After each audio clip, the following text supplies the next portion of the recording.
سنن نبی داؤد میں حدیث ہے کہ نبی الاسلام ایک انصاری کے باغ میں تشریف لے گئے. وہاں ایک اونٹ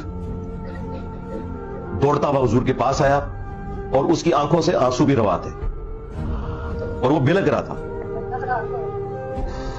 نبی الاسلام نے اس کے مالک کو بلوایا اور پوچھا یہ تیرا اونٹ ہے؟ اس نے کہا یا رسول اللہ میرا اونٹ ہے. فرمایا کہ اس نے مجھے شکایت کی ہے تیری کہ مجھے کھانا بہت تھوڑا دیتا ہے اور مجھ سے کام بہت زیادہ لیتا ہے.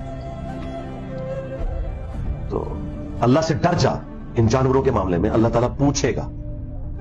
مسند احمد میں یہ حدیث آگے چلتی ہے، اس میں یہ بھی الفاظ ہیں کہ اس اونٹ نے کہا یا رسول اللہ پوری زندگی اس کی خدمت کی ہے، اب جب میں بوڑھا ہو گیا ہوں تو اس نے ارادہ کیا ہے کہ مجھے نہر کر دے. تو نبی الاسلام نے اسے پھر منع کیا.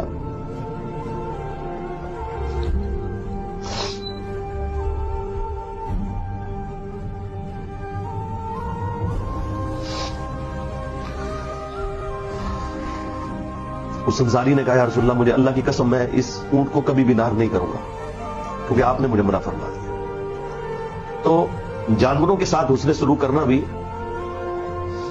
یہ ہمارے دین کا حصہ ہے.